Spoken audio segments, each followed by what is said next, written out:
Hello everyone, my name is Tehut Worku and I am majoring in communications. For this assignment, I chose to analyze the song Zombie by the Cranberries.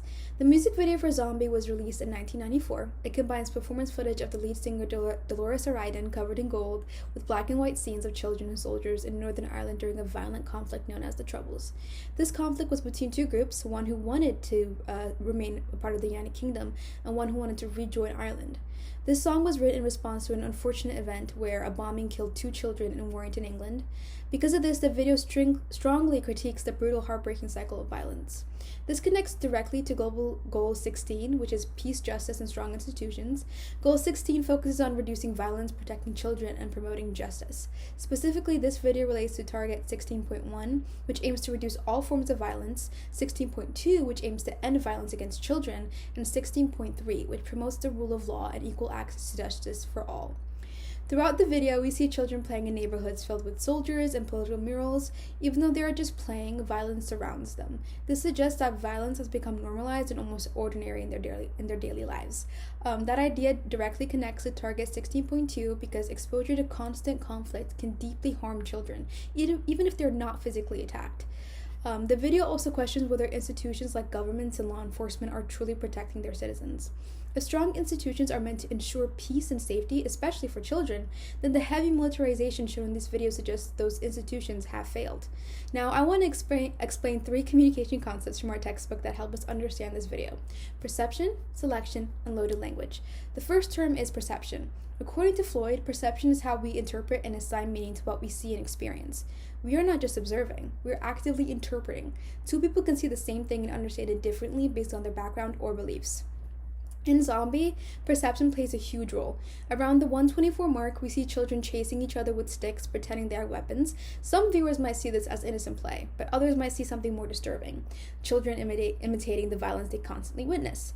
This meaning depends on the viewer's perception of it. Global Goal 16 depends heavily on perception. If societies begin to see violence as normal or necessary, peace becomes much harder to achieve. The repeated lyric, "What's in your head?" challenges the audience. It suggests that violence continues because people justify it in their minds. Changing perception is essential if you want to reduce violence long term. The second term is selection. Floyd explains that we cannot focus on everything around us, so we select what stands out to us.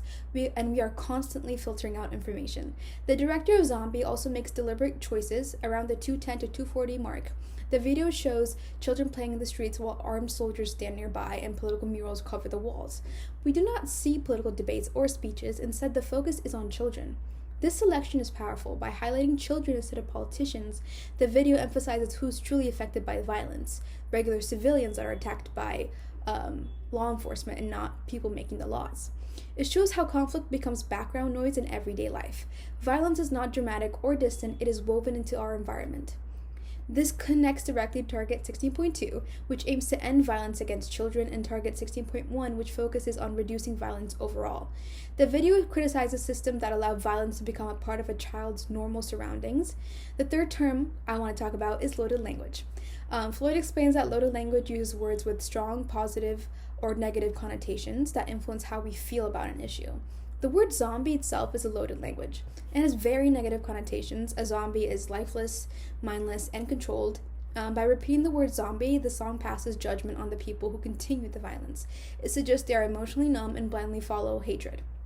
This is not neutral language. It is sharp, it's critical, and emotionally intense. The song avoids euphemisms.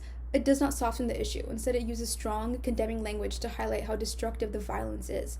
The emotional intensity makes Global 16 feel urgent. Peace is not achieved by ignoring the problem. It requires accountability. The loaded language forces listeners to confront the devastating human cost of violence. In conclusion, perception, selection, and loaded language all work together in this video.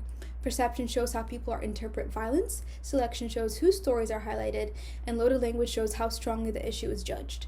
Achieving Global Goal 16 is not only about creating policies, it is also about communication. If we do not change how people perceive violence, if we do not focus on victims, and if we do not speak honestly about the harm being done, real change could not happen. If I were creating a message to support Goal 16, I would continue to focus on children and show the long-term effects of violence on their lives. When people emotionally understand the impact, they are more likely to demand peaceful and just systems. The music video for Zombie shows how media can either divide people or push them towards peace. In this case, it strongly supports Global Goal 16 by exposing the tragic consequence of violence and challenging us to rethink what is in our head.